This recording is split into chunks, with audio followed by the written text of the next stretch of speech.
madaxweynaha Soomaaliland Axmed Maxamed Silaye waxa uu kulan magaalada Addis Ababa kula yeeshay ra'iisul wasaaraha dalka Ethiopia Haile Mariam Desalegn. Kulankaas waxa uu ka dhacay guriga ra'iisul wasaaraha dalka Ethiopia. Madaxweynaha Soomaaliland kulankaasi waxa ku weerarayay wasiirkiisa arrimaha dibadda Maxamed Biixi Yunis, wasiirka waxbarashada Marwe Samsam Cabdi Aadan, safiirka magaalada Addis Ababa fadhiya Soomaaliland Aadan Nuxduule iyo safiirka Ayala Salaadiiriye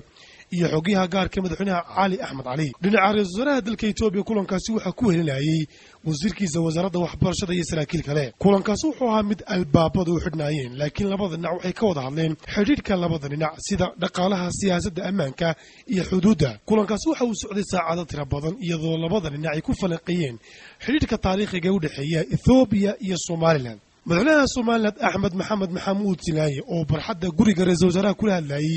TV-ga qaranka Soomaaliland waxa uu sheegay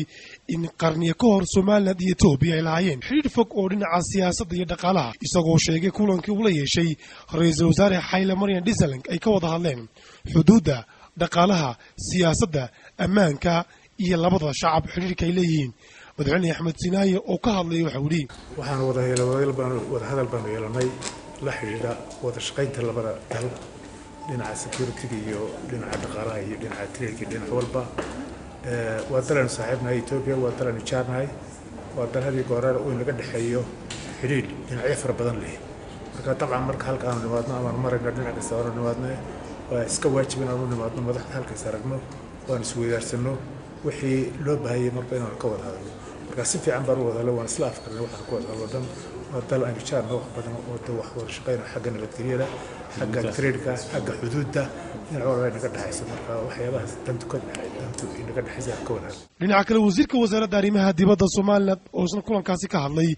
waxa uu sheegay in labada dhinac guulo wax ku oolo taariikhiya kulankaasi waa iyadoo saacado tiro badan buu yiri Maxamed Biixi Yunis ay wada hadleen ra'iisul wasaare Haile Mariam iyo madaxweyne Axmed Silaye. ma markii ugu horeysay madaxweynaha Soomaaliland mudane Axmed Maxamed Silaye iyo ra'iisul wasaaraha dalka Ethiopia Haile Mariam Desalegn ay kulan ku yeesheen magaalada Addis Ababa